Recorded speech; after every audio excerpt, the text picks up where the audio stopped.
Good morning. A little bit weird this morning because I can't play my intro music because I don't have all the gear with me. I am down in the Paarl in the Western Cape and broadcasting live. And as we said many times on the show before, I think one of the dreams is that we want to take this on the road. I'm really excited to be able to do that. So this is the first time I'm doing this off-site. So this is a makeshift studio. Well, not even a studio. It's a room with a makeshift setup that I traveled with on the plane. And it's really working well, I must say. I did a presentation yesterday to a group of people at a bank, one of the big banks from here, and now also doing this. So really excited. I think it's working well. It seems to be clear. Everything seems to be good. So except for the music. So I need to figure that one out. But I'm really excited about this morning to have fantastic guests and fantastic segments again today. So you can look forward to the news. Today we welcome back Leilani from the FBI. So really happy to have her back. So she did the very first one this season, and now she's back for a second time. So excited about that. We've got Norma doing the personal development section, and then I have Mr. David Ansara back. He has been a guest on the show before. He's from the Center for Risk Analysis, and we're going to talk about the road to economic recovery, where we're at, what are the chances we're going to do that and stay on that, and what do we need to do to be able to really move forward this lovely country of ours.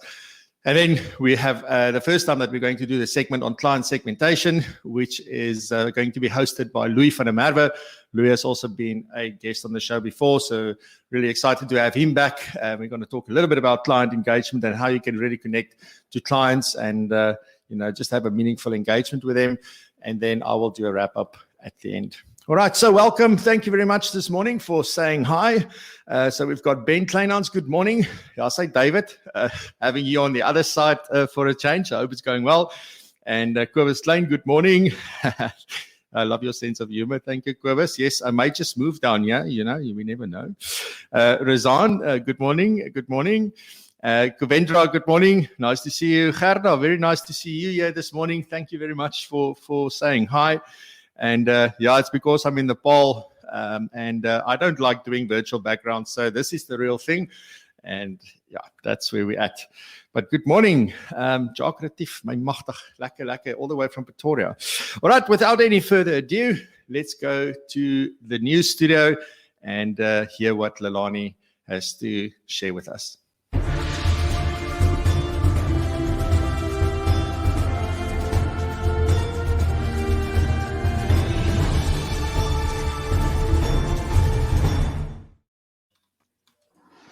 Well, good morning, Fransha, and thank you again for the opportunity to chat to everybody. We have a beautiful panel this morning. I can't wait to hear. I remember meeting David the first time in Cape Town for Budget Trilogy last year with Keith Engel. So yes, let's have a look at what updates do we have. So the FSCA was a bit quiet over the past few weeks, but there is something that came out yesterday from the FSCA. It's quite an old guideline. I mean, the date was 28 May 2018, but I think the FSA is maybe experiencing some problems from FSPs in that they're uploading their rep register maybe in the wrong format, because remember, when you upload the rep register, there's a lot of SQL coding behind it. Therefore, they've thought it good to send out the guideline again, and I think the most important is to remember not to fiddle with the data in that Excel spreadsheet, and it's actually quite clever where they say that you should make sure that you don't change the format and they don't change anything on their side. So if it comes out gibberish, it's most probably something that you did. And if you look in the second page, it's actually there's a big red line. The font must be 900. And it says, do not change the format of the spreadsheet sheet in any other manner. So it makes sure it says enter your FSP numbers, digits only, example 1, 2, 3, 4. And then also enter into the specific columns the information that you need to do, and don't remove the commas where there's commas and so forth. So it's quite a nice format. You cannot go wrong as a financial services provider using this format, because remember, when you provide this Excel spreadsheet, it imports into the system that the Financial Sector Conduct Authority has. So please don't mess around with the spreadsheet. I think it's important to take note of all the important notes that they've given in the guideline for you. So if you've missed it, you can go to the FSCA's website or give me a shout out. I don't mind forwarding it onto you. Now let's look at some of the national news that we saw coming in yesterday.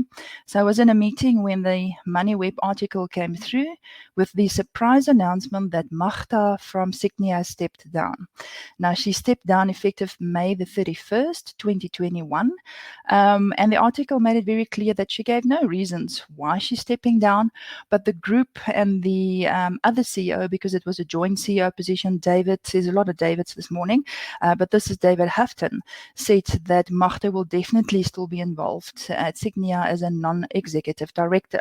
Now, I found the comments in the MoneyWeb article made quite interesting, because this was obviously quite a surprise announcement, considering how vocal she was, when the Reserve Bank pulled back that one circular that came out earlier this year, because confusion around Regulation 28, but then also a lot of the government, she hated state capture and a lot of the things that went wrong in the government. So if you look at all the comments that was made, people are sad that she's stepping down as the CEO of Signia. They're saying that, considering her background coming from Poland, being in concentration camps, and just the absolute journey that Magda had to go through to be where she is today. And all I can say, one word is respect. Then an update from the FPI. Please remember, we are in the middle of our renewal window, which closes the 31st of March.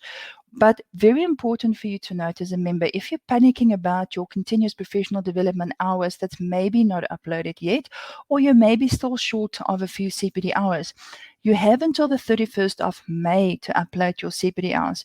Remember, we've aligned our CPD window with that of the Financial Sector Conduct Authority to make it easier for you. We also had a few members who phoned in, was a bit confused where to find their invoices. And my guideline is also always, when in doubt, scroll down. So all you have to do when you're in your profile, just scroll down, because your financial history starts with your financial statement. And as you scroll down, it will give you the history of all your previous VAT invoices, because who knows when you may need it, maybe to use it for your own income tax, who knows. So just scroll down when in doubt. But then also, I want to give a big shout out to our members and a very, very big thank you. We had a whopping 1,000, almost 300 attendees with our Poppy sessions that we had. We had 3 sessions that was facilitated and presented by Elizabeth de Stadler. Now, I met Elizabeth about 3 years ago when I did the compliance course via the University of Cape Town in Cape Town. And she makes compliance very interesting. And I remember that's where I saw Dumb Ways to Die video for the first time. And that's just purely a video about people not complying with some of the railways rules and dumb ways to die. So now you might go, oh, but I've missed it. No worries. If you've missed it, just please log on to your profile, go to My Learning. And these webinars, this is the value add of being a professional member of the FPI. These 3 very popular and current webinars available to you completely free of charge if you're a professional member of the FPI. It wasn't free of charge to us. We paid quite dearly for Elizabeth because she's good, but that is a value add for you. Then the exam, we had close to 300 candidates writing the exam. Now, that's wonderful. Thinking of everybody coming through COVID and some of them finishing their qualification a bit late, which is why we've moved the exam to March. Only this year, it's normally in February, but we had to move it to March to make sure that we give everybody equal opportunity. Then quickly on an international forefront, you'll see that the CFP board has updated their curriculum to include behavioral finance. Now, we have to bear in mind that FPI is part of about 10 affiliates currently participating in a job analysis survey, where we are having a look to see if it's just behavioral finance that we need to pull into our curriculum, or if there's maybe more that we need to pull into our curriculum. And just because he's on the call today, I'm going to single him out. So Louis van der Merwe, thank you very much for your tag on LinkedIn to say, look, CFP Board has updated their curriculum. So shout out to everybody who's wondering when we are doing the same. We are actually in the process of doing that. And then I thought I'd leave you with a last thought. First, David's thought that I want to share with you. Last week he started with good to know for dinner parties. And he said playing dance music can help ward off mosquitoes. Now I thought that was very interesting. So having a certain type of music on a very high frequency, and then very low frequencies, and excessive loudness and constantly escalating the pitch, they've discovered that the yellow fever mosquito, they don't bite their victims. But you know what? I would most probably leave the dinner party with music like that. And then just maybe something that I'll leave you with personally. I'm busy reading a book on Thinking Fast and Slow by Daniel Kahneman. It's very interesting. It's the way that our brain thinks, System 1 and System 2, and trying to understand why investors makes the irrational decisions they sometimes do because of emotional and cognitive biases. But with that, Fransha, I'll talk a dead horse alive, and we're only at 5 minutes. So blessings. And again, thank you for the opportunity. Have a lovely day. Thank you very much, Leilani. That was very insightful. Yeah, I don't know, do I want to sleep or do I want that mosquito to bug me? I'm not sure, but I love it. And I just want to say, just based on David's, last week saying about the King of Hearts who doesn't have a mustache, yes. I actually went and checked. And it's true. It is absolutely true. I will still post the picture, but it is absolutely true. So yeah, amazing. I must say, I didn't know about, I'm here in Nepal today, and I did not stay up to date with news. So I did not know about Magda, which is quite a shock. Yeah. I think she's playing a vital role in keeping or trying to hold people accountable and at least calling things out that she's seeing. So it'll be interesting to find out, what a real, or why she's stepping down, and that maybe she's, I don't know, another ventures or something. I don't just maybe need a break. So we'll see. But thank you very much, Leilani. Hope you have a fantastic weekend, and we'll chat again soon. Blessings. Good stuff. All right. So with that, let's move on then to the personal development section. And as you can see, I'm looking down and looking up. This is a completely different setup. So I need to sort of get used to this. And because usually I've got my screens and we can just do things right at the camera. But yeah, traveling is amazing. And I look forward to taking this like international. Watch this space. We'll do this internationally very, very soon. But with that, over to Norma Simons for some personal development.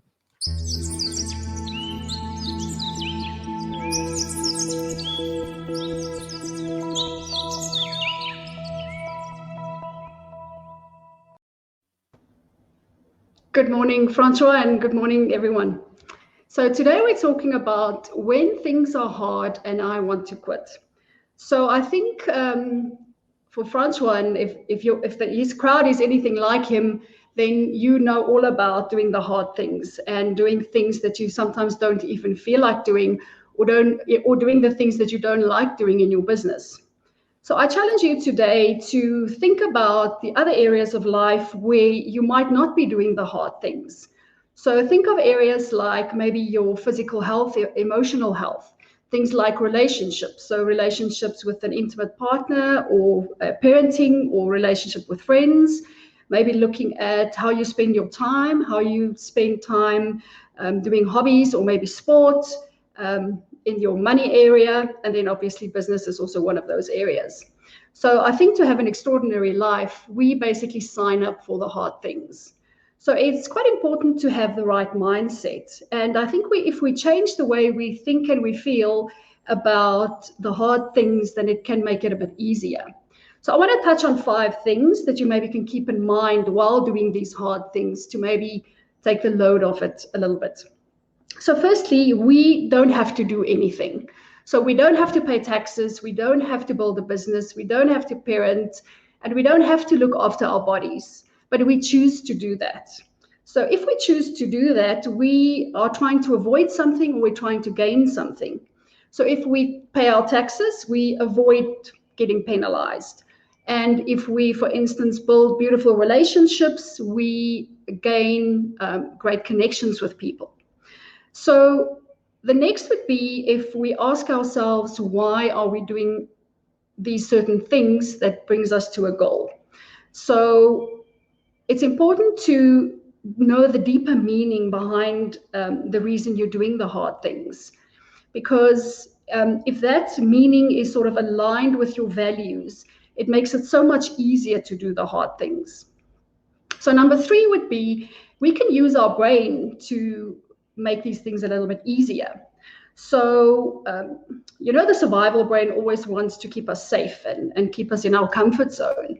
So if we access more of the higher brain, and that we can really access, future thinking, setting goals, creating, all of that sort of thinking. We can basically then see what the future looks like for ourselves. Because we're doing the hard things now, the rewards we'll get later. We also know that if we do the hard things and it's going to be sort of linked to a specific time period, and it's only in sort of one area of our life, it makes it a lot easier. And then lastly, that instead of thinking that we are losing something, we have to give something up, or we're compromising, we can rather ask ourselves, what are we gaining from this experience? So what are we gaining from doing the hard things? How are we growing? How are we learning? So does it mean that if things are hard, we should quit? Absolutely not. We know that all the things that's worthwhile gives us reward later on. And I think just to mention that a dream killer is really to compare ourselves. So we can't go and compare ourselves where we are in the beginning phase and comparing it to someone's maybe middle phase or end phase. So there's 4 questions that you can ask yourself if you're thinking of quitting. So number 1 would be, why did I do this in the first place? So secondly, why do I feel the need to quit right now? Number 3 is, have I done absolutely everything in my power to make this work? And number 4 is, what can I gain if I quit right now? So sometimes it is to our benefit if we quit or we let things go, because sometimes we are not invested in a goal anymore, or our circumstances might change, or this goal is not aligned to our values anymore. So just in closing, that yes, to do all the things that's worthwhile and that gives us value and rewards at the end of the day is hard. But just know that nothing has gone wrong and we don't need to quit. It only means we have to go back and ask why we're doing it, and then that why needs to be aligned with our values. That's all I have today. Thank you, Francois. Thank you, Norma. I'm just standing here thinking. I mean, I've had an amazing day yesterday, and I think today is going to be amazing as well. So a lot of thinking happening, down here in Cape Town, which I enjoy. And this just gives me some more to think about and to reflect on. And I look forward to discussing this with you when we see each other riding some bicycles in Bidon very soon again. So thank you very much. Have a good weekend. Thanks, you too. Thank you, everyone. Bye. All right. So before I bring my guest on, I can't wait to talk to David. I just wanted to quickly 2 things before we move on. The first one is PROpulsion Pro. So we are on 21 members at the moment that has joined. Thank you very much. Really excited to welcome everybody. People have joined the network. Most of them have joined the social network that we've got. So please go and check it out. You can definitely learn more and see what it is about. And you can even watch on this page as well. There is the launch video if you missed the launch. So you can simply go to propulsion.co.za/pro to learn more about that. And then also very excited that finally the new tax tool is out. So the updated version is now available. And you can also go and find this at propulsion.co.za/tax tool. And this is the latest version. And there's some exciting things coming, so which we will share about more in the coming weeks. But the tax tool is now updated. There's a few things that have changed there. So go check it out. You can even get a free trial and try it out. It is Excel-based still at this point in time. But soon, watch this space. All right. So on that, thank you very much for being here this morning. And with that, I am introducing my featured guest for this morning.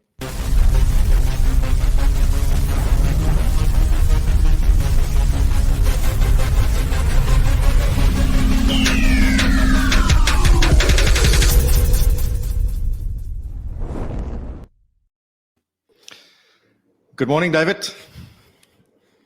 Good morning, Francois. It's a pleasure to be back on the show. Yeah, absolutely. It's always like, I love how you and I connect every now and then and just have a quick chat, or I see a video on your YouTube channel, and definitely I want to implore the guests to go and check out your YouTube channel. I think you've got over 5,000 subscribers now. But the content there is, it's freely available, and the conversations, the guests, and even when you and Frans Cronje have a conversation, it is so insightful and so valuable, and it really puts perspective to a lot of things. Welcome back. And do you want to share anything about the channel before we get into the discussion this morning? Yes, so Francois, thanks for the shout out. So the Center for Risk Analysis, we have our own YouTube channel where we release every weekday morning at 7 a.m. our insights. And what's great about the channel, in my view, and from the feedback I've gotten, is that our videos are very short. So it tends to be about 10 minutes long. So with your morning cup of coffee, you can get updated on developments in the political and policy space, what's going on in the economy. And we try to situate what's happening in South Africa in a global context as well. And we've had some terrific guests on the show too. So I'll provide you with the link to that, and I'll post that in the chat afterwards. But so check that out. We actually had over about 8,000 subscribers now. So the channel has really taken off. But I just want to compliment you on PROpulsion. Really love the rebrand, all of the upgrades that you've done. The format, I think, is evolving in such a great direction. So, and I also see your subscriber counts growing too. So really, I've been enjoying watching the evolution of the channel. Thank you very much, David. Yeah, it's been a journey. It's now a year. So we started on the 20th of March was the first episode, and we had 76 subscribers back then. And yeah, so we've really grown, and I'm very grateful for that. I was hoping for that 1,000, that magical 1,000 mark by this time, but I think we're on 796. So if you're new here, please consider subscribing and support us in that way. And also remember to hit the notification bell so that you know when we go live or when we post some valuable content that's relevant to you. So David, so let's get into this whole discussion around the road to recovery. I was thinking about how am I going to sort of put this topic in a sense to say, well, do I put in quotes about the road to recovery, or do I talk about the possible, in brackets, road to recovery, or how are we going to position this? Because I think I'm very optimistic and very hopeful, and I think we have the things that we need to do what we need to do. But ultimately, it's from my point of view, if the will is there to make it happen, and whether everybody's going to come together and do what must be done. And I guess that's where some people will be on the pessimistic side around what's going to happen. So where are we with this, and where do we start when we want to talk about the road to recovery for South Africa? Well, Francois, just before the show started, you and I were chatting about the first time that we met, and that was at the tax event, the SAIT event, the round table after the budget speech. And I thought what was quite telling about that event was, obviously there was a lot to talk about after the minister spoke, but COVID-19 was already raging in the Far East. It was sweeping through the world. And if you look at that budget speech from February 2020, there's not a single mention of COVID-19. But fast forward to about a month later, and the whole country was in lockdown, which obviously had hugely detrimental effects on the economy, on people's livelihoods, and the impact of those policy decisions are still being felt today. And we're still technically in a state of disaster, which has ramifications for the way in which policy decisions are made. And we've obviously had another budget speech, or we've had several budget speeches between when we last saw each other in person and now. But the most recent one at the end of February revealed some pretty startling figures for where the economy is at the moment. And we recorded in 2020 a negative 7.8% growth rate.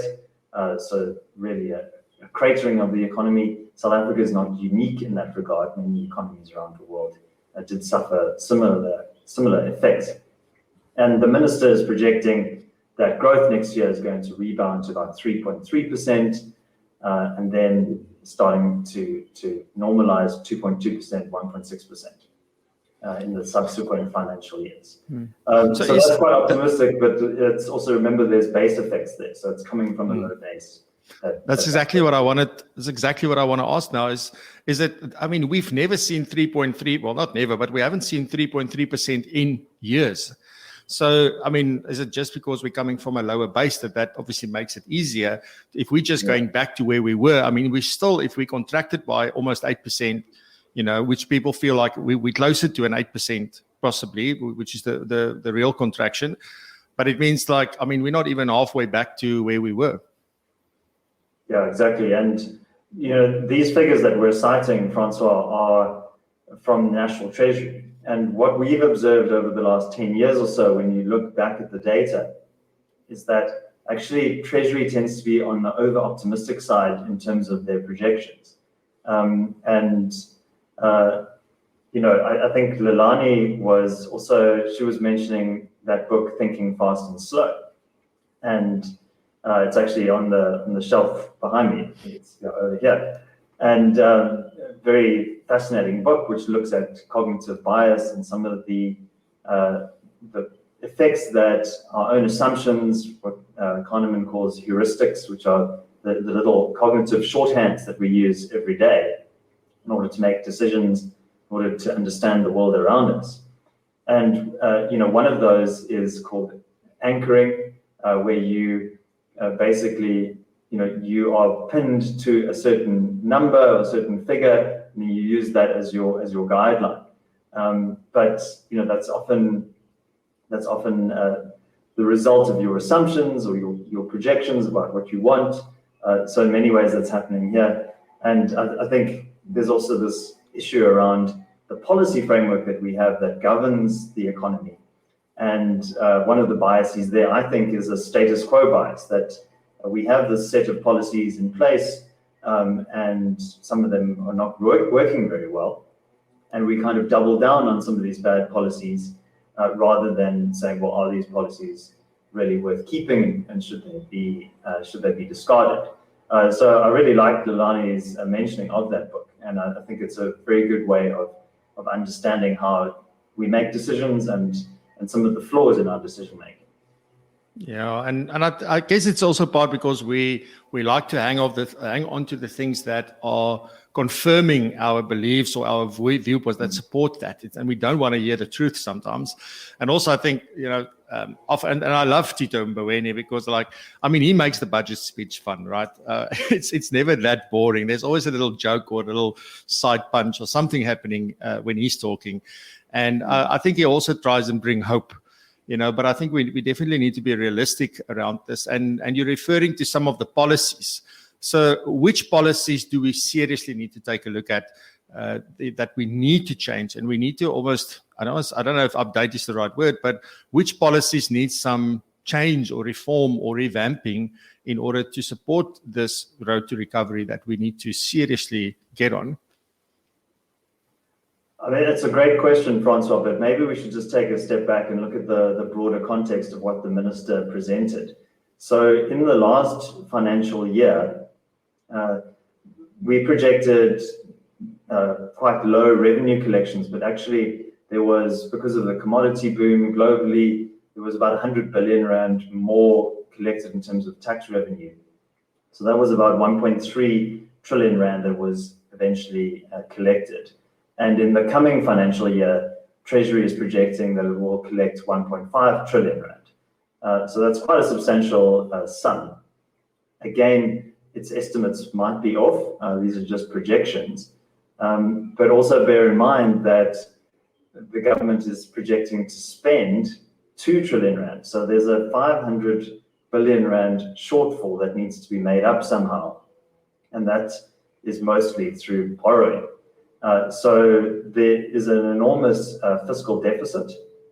So the deficit, basically the difference between revenue and expenditure as a percentage of GDP, that is going to be, well, in the last financial year, that was about negative 14%. So that is the largest deficit that South Africa has basically had since the Act of Union in 1910. And so that's through both world wars, through the Depression, through the late apartheid period, where there was divestment campaigns and fiscal crunch. And so that is really an unusual and a very serious situation in terms of our public finances that the country finds itself in. So, and as I said, in order to finance that deficit, we're going to need to borrow increasingly more. And so that is now about 82% our debt to GDP ratio. So that debt profile is ballooned. And it was only a couple of years ago in the 2019 budget that the debt profile went past that 60% mark, which many economists see as a warning sign. Again, South Africa is not unique in this regard. There's a lot of capital flowing around the international financial system. And so looking for yield, South African government bonds are still offering quite attractive yield compared to the developed markets. So a lot of foreign investors still have an appetite to buy South African corporate government bonds, SAGBs. So that is helping us in a way, but it's also fueling our reckless public spending behavior. And so debt service costs are now rising. And so that's the amount of money that we spend on just paying off debt. So that's about 270 billion rand. And that's a significant proportion of our overall spending. So if you, I've got some figures here. So if you look at that spending, that's about 13.8% just debt service costs of our entire expenditure. So that's larger than the entire health budget, for example. That's just on paying off debt.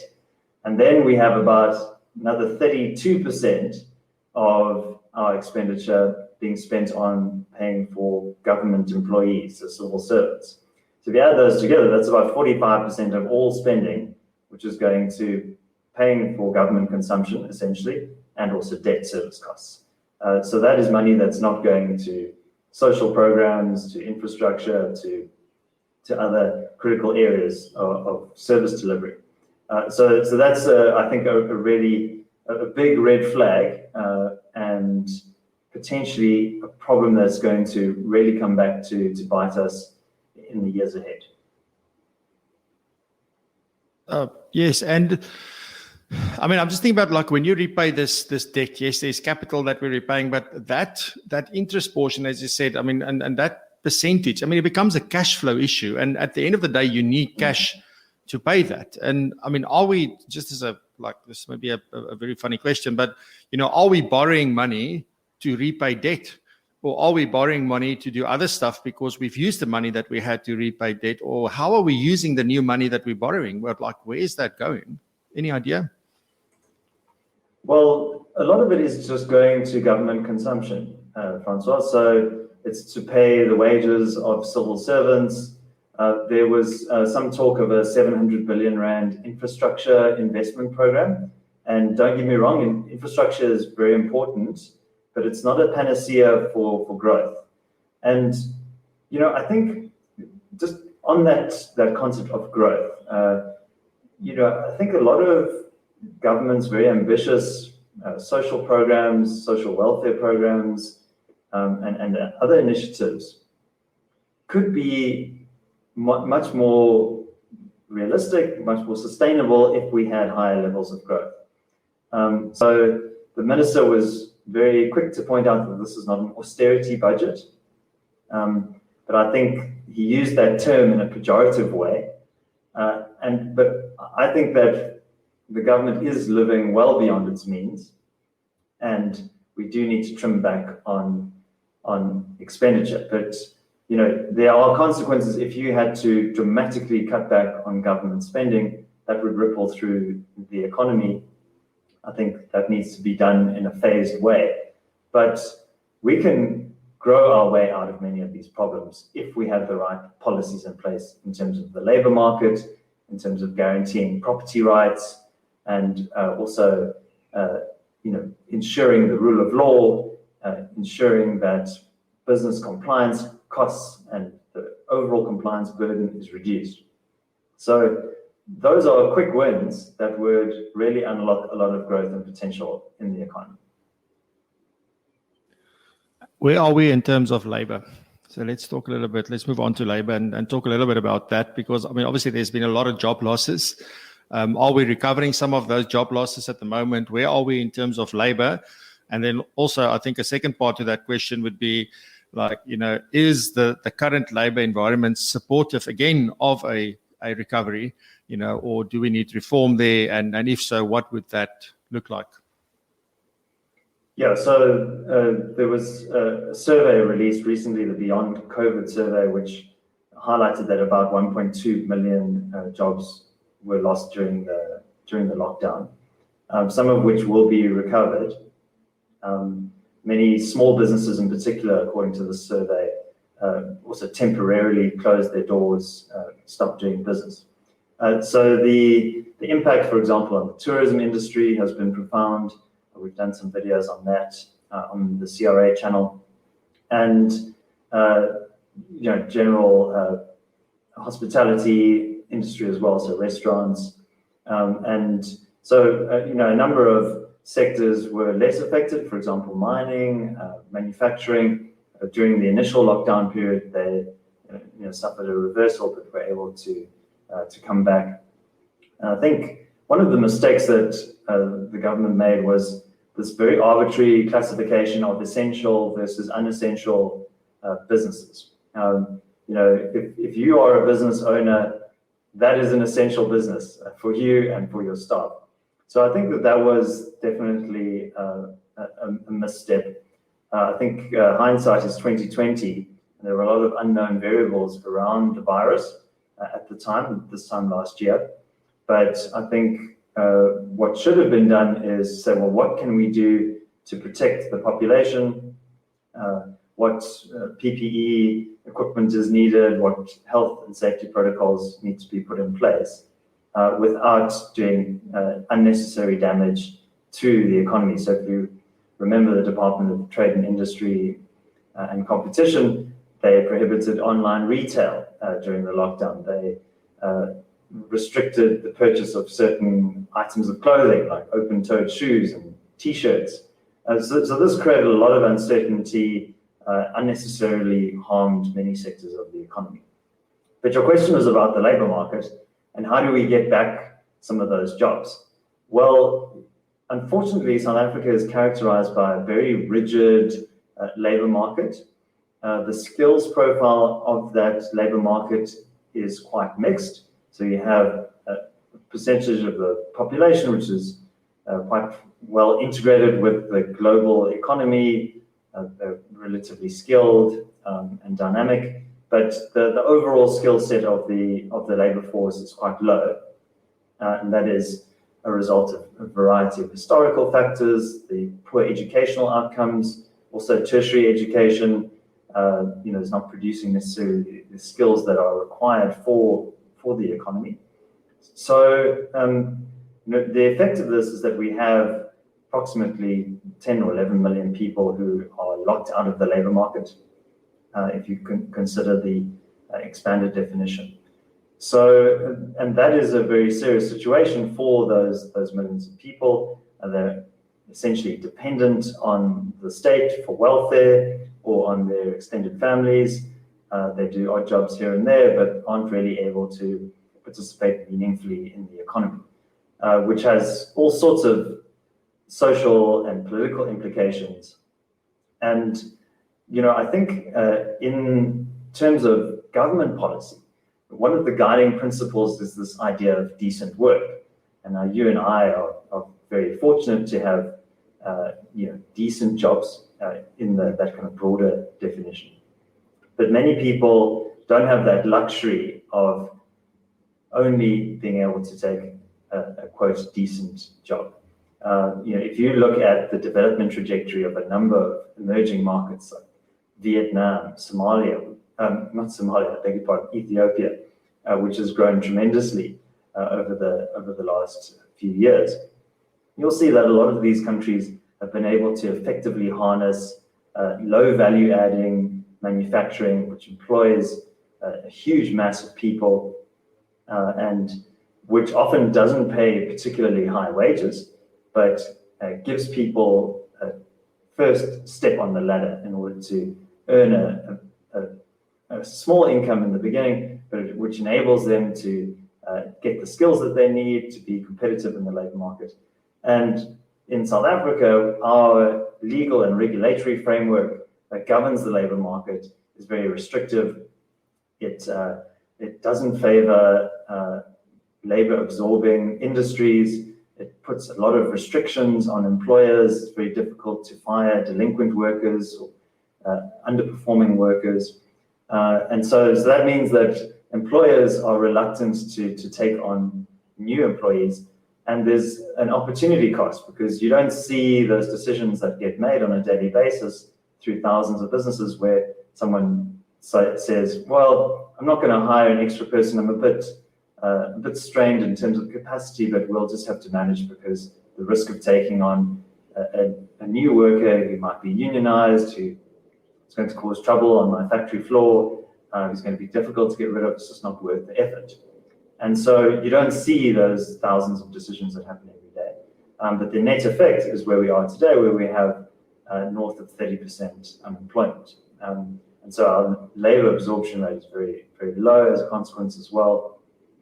And there's other factors. There's the national minimum wage, which seems to be quite low, but is actually, I think the effect of it is that it also prices many poor people out of the labor market. So it's at about 3,500 Rand per month, which is not terribly much. But what's worse than that is earning 0 rands per month. And so we need to incentivize employers to offer those job opportunities. And there are a number of work, the YES program, a lot of make work initiatives that are offered by the government, job creation schemes. But the government's really not very good at creating jobs, or at least jobs that generate new value. They've created a lot of government jobs, about 2 million of those through various spheres of government. But we need to free up employers to be able to take a risk on somebody who might not necessarily have the skills or the profile, but is willing to work hard and to improve their circumstances. And that's really how you create jobs in the economy. So we do need a fundamental revision of the Labour Relations Act, the Basic Conditions of Employment Act, the National Minimum Wage Act. I would suggest actually getting rid of the minimum wage just because of the circumstances that we have here. But the president is obviously a big champion of that. Yeah, so we do have a fundamental misalignment of our regulatory framework and our labor market, and we should be creating laws that are suitable to the labor market that we have rather than the labor market that we wish we had. That I think that sums it up perfectly, David, because and I think, like, looking at what happened and how many people, yes, they were forced to maybe retrench, but I think there's also a lot of employers who use this as an opportunity to get rid of, people that were not productive and that were causing problems on floors and things like that, because they suddenly had the perfect excuse almost, which is very sad.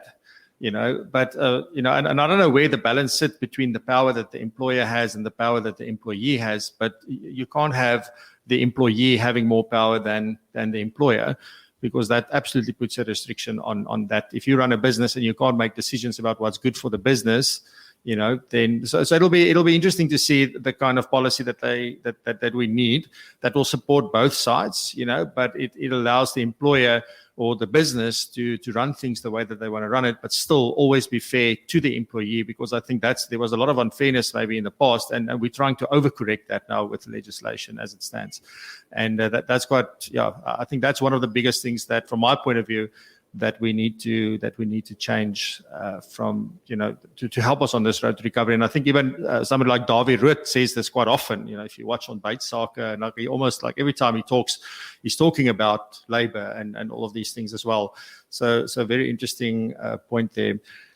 So also, if I can just come in there, we do a lot of polling at the Center for Risk Analysis on attitudes towards political parties and political leaders. And one of the data points, which I think is quite revealing, is that support for the ANC is highest amongst people who are unemployed and seeking work or not economically active in some way. So about 55% of the people in the not economically active category stated support for the ANC, the unemployed 52%. So there are political reasons behind these policy decisions. And when you're unemployed, you're, as I mentioned earlier, dependent on a state welfare grant. And so the government uses that as a way to engender a sense of dependency. And certainly the welfare system, I think, has been critical in terms of lifting many millions of people out of extreme poverty and giving them some basic sustenance. But that obviously comes with a huge cost. There's also means that at the margins, people who might have otherwise been forced to search for work or create their own opportunities, they are going to maybe prefer welfare. And that's also a strain on taxpayers as well. So whilst I think it's important that we have a basic safety net for the most vulnerable in our society, the disabled, the elderly, etc., you also don't want to incentivize young, able-bodied people to not work. So I think it's about getting the balance right there. Yeah, absolutely. So David, in closing, do we have the will? Do we have the resources? Do we have the capability to recover way beyond what we think is possible even, or that we're hoping for? What are the chances for us to get it right? So I think, Francois, the answer is that we can achieve great things in South Africa, and we can take the steps that will enable us to recover. And one of the things that I'm always struck by when I watch your show is just how much of a diversity of knowledge and skills there are in just your particular sector, and how many people there are out there who are doing great things with their businesses and who are entrepreneurial and who are hustling and trying to make opportunities. And that is really the engine of growth. So when we talk about growth, we're just talking about the aggregate of all of these millions of people pursuing profit, trying to create opportunities for themselves and for their families. And so South Africa is richly endowed with people who are ambitious, who want to create good things, and natural resources and decent infrastructure under strain, but we have the building blocks to be a successful modern economy. But we can't achieve those things with the current policy framework that we have. So I think it's incumbent upon all of us to really question what is the guiding philosophy of a lot of these policies, and a lot of that is really essentially a desire by the government to try and centralize a kind of a command and control kind of philosophy, which is rooted in a lot of the kind of socialist ideas that govern the party and its decision making.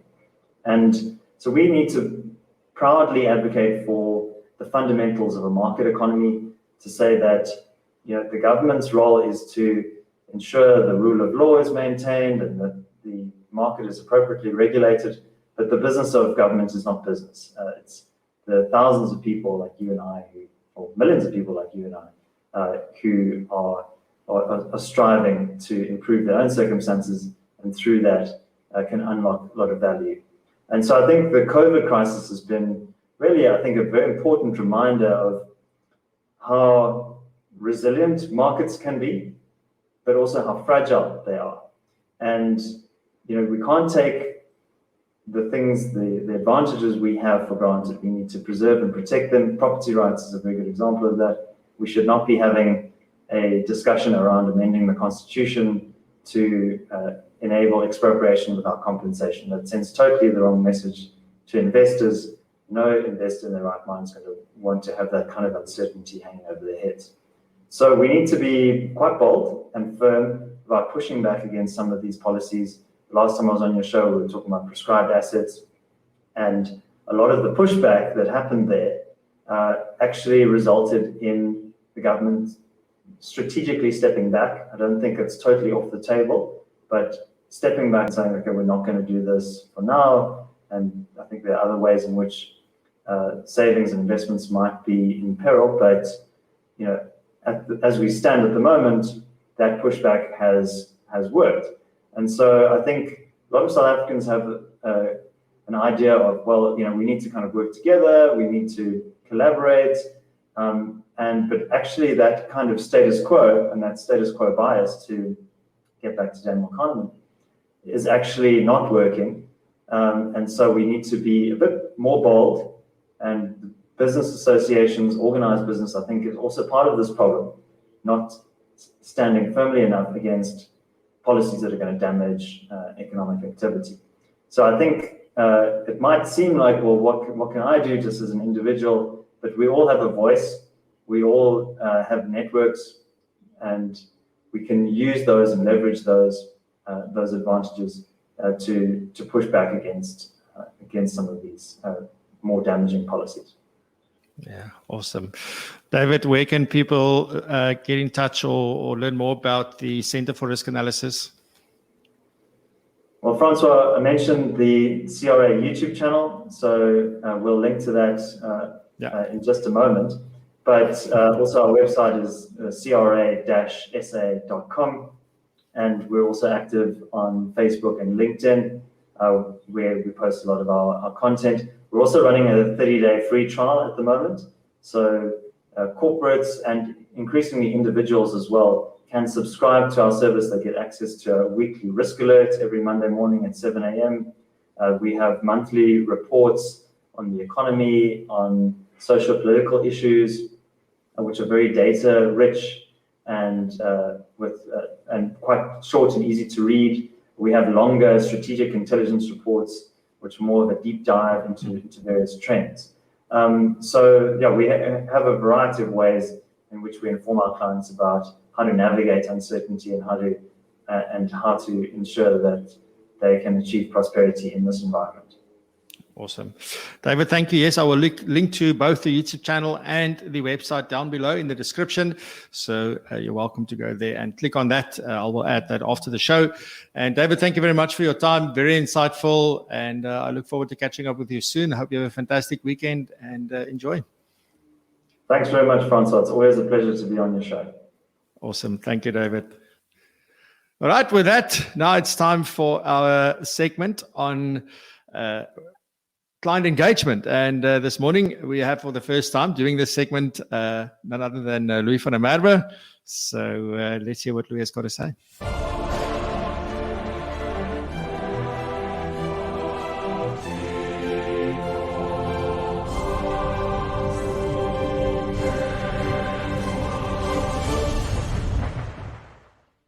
Good morning, Francois, and good morning, listeners. So when Francois asked me to talk about client engagement, I saw it ended up being client segmentation this morning. The first person that came to mind was Julie Littlechild. Now, it might sound like Julia Child, the author of the cookbook, but it's not. She also wrote a book. It's called Absolute Engagement. It's really high on the list of recommended reading. But what's fascinating to me is that last year they did a survey mainly around American clients of independent financial planners, typically high net worth clients, and the sample was around 1,000 people.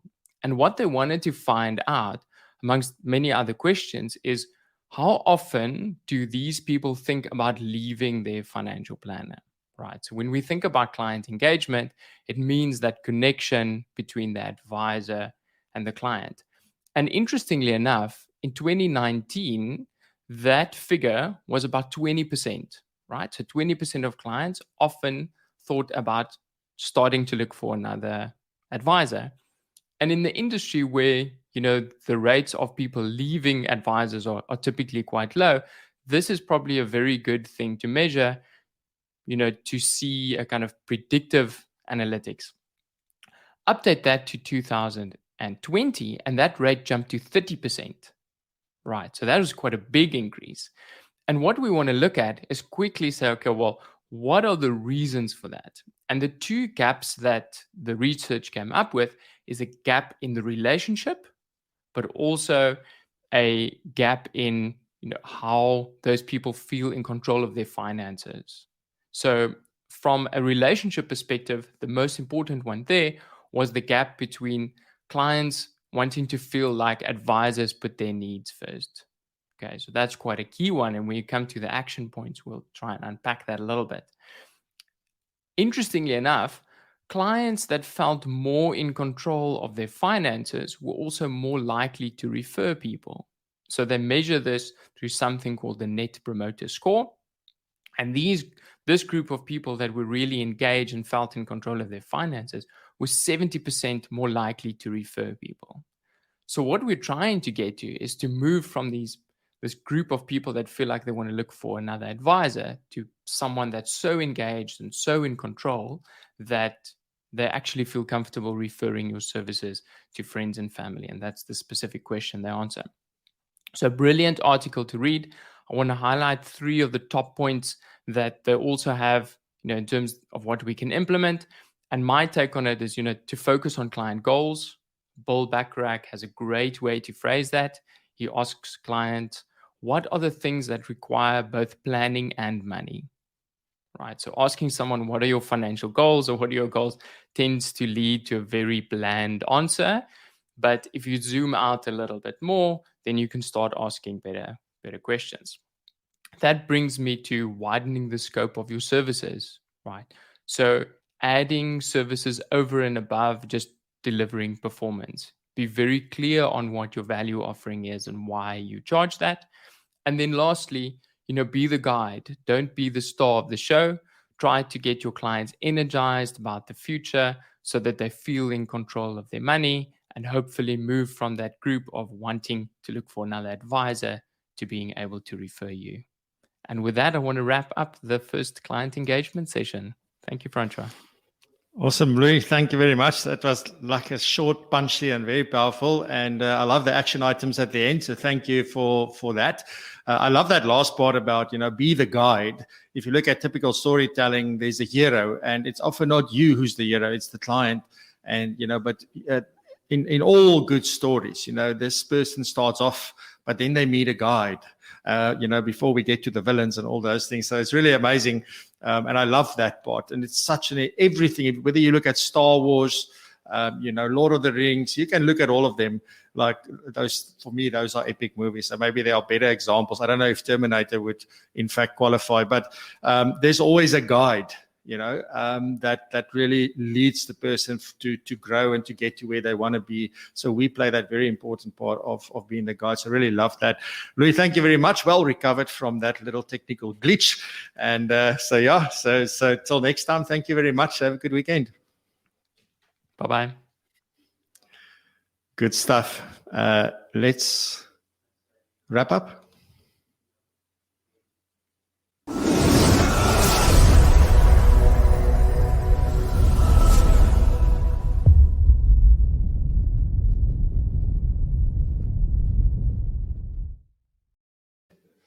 Yeah, so for a second I couldn't find the wrap-up video. I'm sorry. So, but that's how it goes. I'm a little bit out of my element, I must be honest. It's amazing how you get used to your environment and how you do things and where things are. And I have a natural way of checking everything, and I know exactly what to do when I need to do it. And now just everything's still sort of the same, although I have a little bit different equipment here. but the environment is completely different. And suddenly you're like, oh, okay, where do I start? It's amazing how that affects us. And I think it's a good thing. We should be changing our environment every now and then because it helps us to grow. It helps us to adapt and just get used to that fact that, you know what, things are never going to stay the same. We need to evolve, we need to move, and we need to get used to this. And one of the things that I'm looking forward to the most is really having a proper live studio audience one of these days. Yeah, I don't know. I hear rumors of more lockdowns and things. I don't know if I heard correctly, but yeah, so hopefully soon we can get back to normalcy and get people in a room and do this live so people can see what we do and how we produce the show and all of that.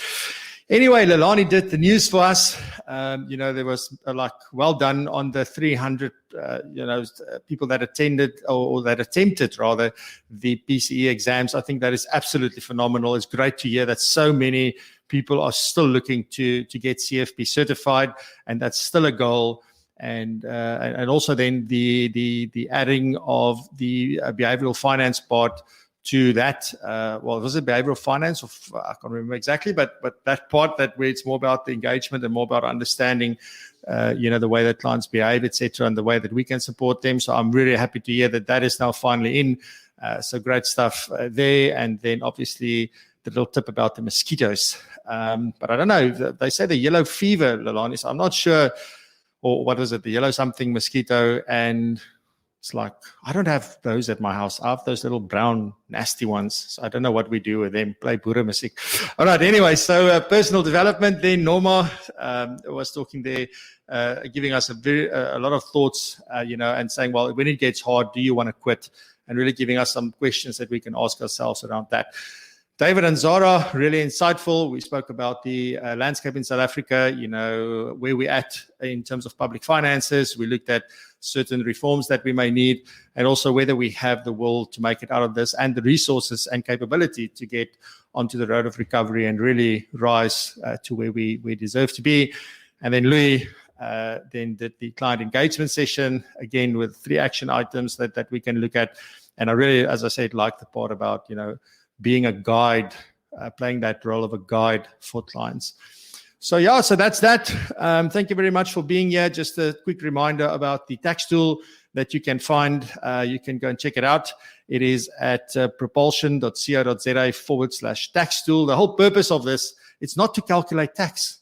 It is to highlight risks and opportunities for financial planning for clients based on their tax assessment. So it's really an amazing tool. It's now the 5th year that this has been going, and people are renewing now. We sent it out the day before yesterday.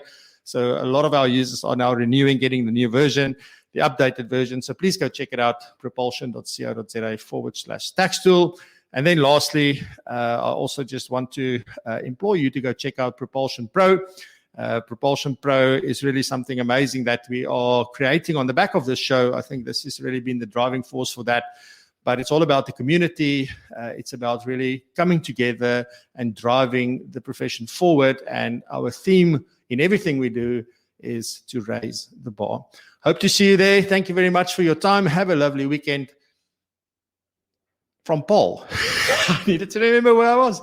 From the Paul, in the Western Cape. I bid you farewell. Have a fantastic weekend. I love you all. See you next week. Bye-bye.